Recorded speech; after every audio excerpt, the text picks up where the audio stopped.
মহান কামিল ফকির লালন শাহ শেষে বলেছেন, কিঞ্চিত ধ্যানে মহাদেব, সে তুলনা কি আর দেব, লালন বলে গুরুকে ভাবো, যাবে রে মনের ধোকা। কিঞ্চিত ধ্যানে মহাদেব, সে তুলনা কি আর দেব, লালন বলে গুরুকে ভাবো, যাবে রে মনের ধোকা। এখানে লালন যে কথাগুলি বলতে চেয়েছেন সেগুলি আমার জীবনের একটি ঘটনার সাথে পুরোপুরিভাবে মিলে যায়।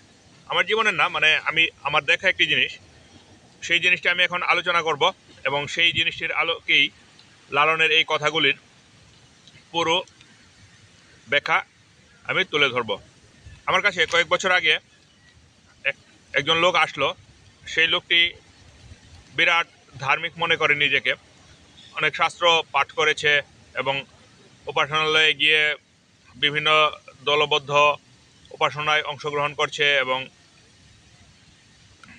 বিভিন্ন রকম আচার অনুষ্ঠান নিয়মিত পালন করছে। সেই লোকটি এসে আমাকে বলছে অন্য একজন লোকের কথা, আমি একটি ছদ্মনাম ব্যবহার করছি। সে বলছে যে হাবিব তো অনেক ভালো ছেলে, সে অনেক সৎ এবং নিষ্ঠার সাথে চলাফেরা করে, কিন্তু সে আমাদের সাথে আমাদের উপাসনালয়ে আসে না, আমাদের কোনো আচার অনুষ্ঠানে যোগদান করে না এবং আমাদের ধর্মগুরুদেরকে সে পছন্দ করে না। তার একজন পীর মুর্শিদ আছে, তার একজন গুরু আছে, সে শুধু তার গুরুর কাছেই যায়। কিন্তু তার গুরুর কাছে গেলে তো হবে না, ধর্মের কিছু নির্দিষ্ট নিয়ম কানুন আছে এবং ধর্মের সেই নির্দিষ্ট নিয়ম কানুনগুলো পালন করতে হবে এবং উপাসনালয়ে গিয়ে নিয়মিত উপাসনা করতে হবে। তোমার সাথে তো হাবিবের অনেক ভালো সম্পর্ক, হাবিব তো তোমার কাছে আসা যাওয়া করে, তুমি হাবিবকে একটু বুঝিয়ে বলে দিবে গুরুর কাছে যাক, সেটা কোনো সমস্যা নেই, কিন্তু তারপরেও ধর্মীয় নিয়ম কানুনগুলি ছেড়ে দিলে তো হবে না। সমাজে সবার সাথে মিলে উপাসনালয়ে গিয়ে ধর্মীয় আচার অনুষ্ঠানগুলি তো পালন করতে হবে এবং নিয়মিত উপাসনালয়ে গিয়ে উপাসনাগুলি তো করতে হবে। তো তুমি একটু হাবিবকে এ কথা বলে দিবে। তো আমাকে সে যখন এই কথাগুলি বলছে, তখন আমি তাকে বললাম যে তুমি হাবিবকে একদিন আমার কাছে নিয়ে আসবে, তারপর আমি তোমার সামনেই হাবিবকে বলে দিব, অথবা যখন হাবিব আমার কাছে থাকে তখন আমি তোমাকে ফোন করব এবং ফোন করলে তুমি আমার কাছে আসবে, আসলে তখন হাবিবকে আমি যা বলার তোমার সামনে বলবো। তো সে আমার কথায় রাজি হলো। পরবর্তীতে যখন হাবিবের সাথে আমি বসে কথা বলছিলাম, তখন একদিন দেখা গেল সেই কথিত ধার্মিক লোকটি হাবিবের আত্মীয় স্বজনের মধ্যেই আছে বা হাবিবের কাজিনদের মধ্যে আছে, সেই লোকটি সেদিক দিয়ে যাচ্ছে। আমি তাকে ডাকলাম, ডেকে বললাম যে তুমি এদিকে আসো। পরে সে আসলো। আসার পর আমি হাবিবকে বললাম যে সে তো তোমাকে বলছে তুমি গুরুর কথা শুনো এবং গুরুর কাছে ছাড়া আর কারো কাছে যাও না, তাদের ধর্মগুরুদেরকে নাকি তুমি নানা রকমভাবে কটাক্ষ করো এবং তাদের উপাসনালয়ে যাও না, তাদেরকে খারাপ বলো, তুমি এরকম করো, এবং সে বলছে যে তোমার উপাসনালয়ে যাওয়া দরকার।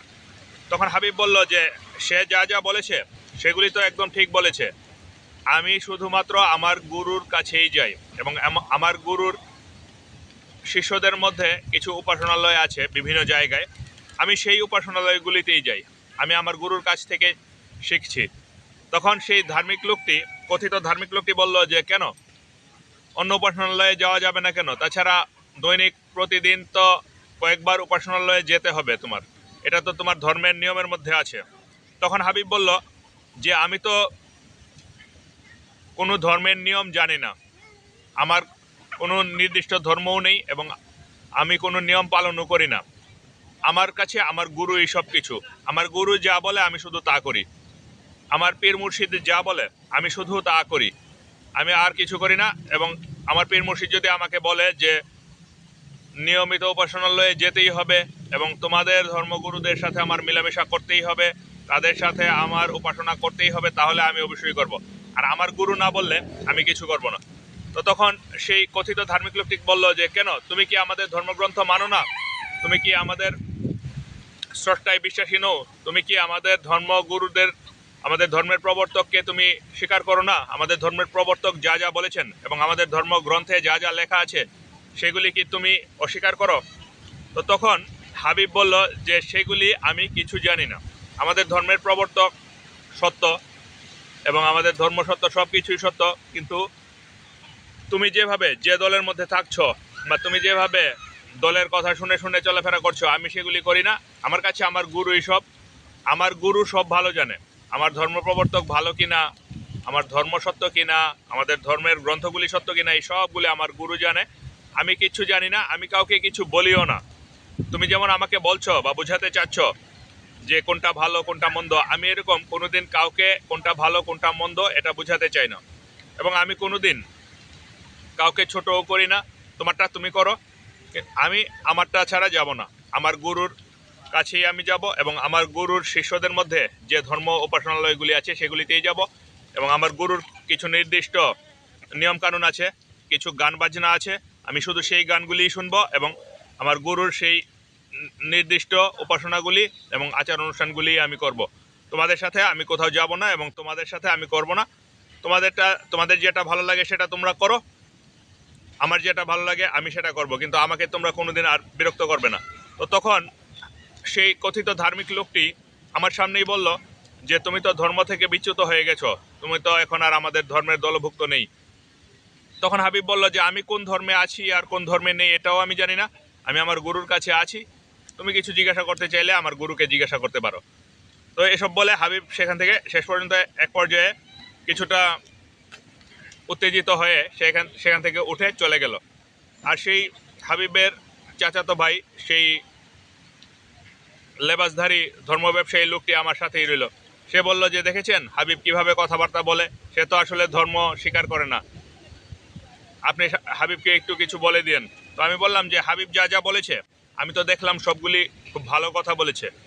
হাবিব তো তোমার কোনো কাজকে বাধাগ্রস্ত করেনি বা তোমার কাজগুলি ঠিক নয়, তোমাকে কিভাবে চলতে হবে না চলতে হবে এরকম কিছু বলেনি। হাবিব তো সে তার গুরুর সাথে চলে এবং সে তার মতো করে চলে, সে তো তোমার কোনো ক্ষতি করছে না, সে কি কোনো খারাপ মানুষ? তখন সে বলল না না, হাবিব অনেক ভালো মানুষ এবং হাবিবের সাথে কারো কোনো দ্বন্দ্ব নেই এবং হাবিব কোনো সময় কারো কোনো ক্ষতি করে না। আমি বললাম বাস এটাতেই তো হয়, এখন সে তার ধর্ম পালন করুক, তুমি তার ধর্ম নিয়ে এত চিন্তা করার দরকার নেই, তুমি তোমার ধর্ম পালন করো। তো সে বলল যে না, আমরা এত উপাসনা করছি, এত শাস্ত্র মুখস্থ করছি, আমরা এত ধর্মের জন্য এত পরিশ্রম করছি, সে কিছুই করছে না, আমাদেরটা তো অনেক ভালো হচ্ছে। তো আমি বললাম যে ভালো হলে তোমারটা করো। তখন আমি তাকে লালন ফকিরের এই লাইন দুটি শুনিয়ে দিয়েছিলাম যে কিঞ্চিত ধ্যানে মহাদেব সে তুলনা কি আর দেব।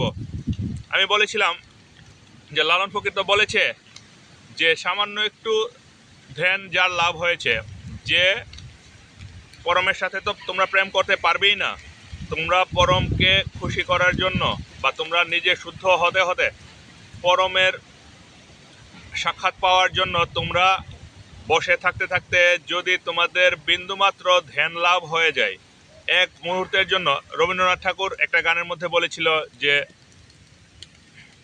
মাঝে মাঝে কেন দেখা পাই সব সময় কেন পাই না। তো সব সময় পরমের সাক্ষাৎ পাওয়া যায় না, একবার যদি পরমের একটা ঝলক দেখা যায় বা একবার যদি পরমের বিন্দুমাত্র ধ্যান লাভ করা যায় তাহলেই সে মহাদেব হয়ে যায়। তাহলেই সে মহাদেব বলতে সনাতন ধর্মের একজন বড় নেতা বা বড় ধর্মবীরকে বোঝানো হয়েছে এবং একজন বড় শ্রেষ্ঠ ধার্মিক ব্যক্তিকে বোঝানো হয়েছে।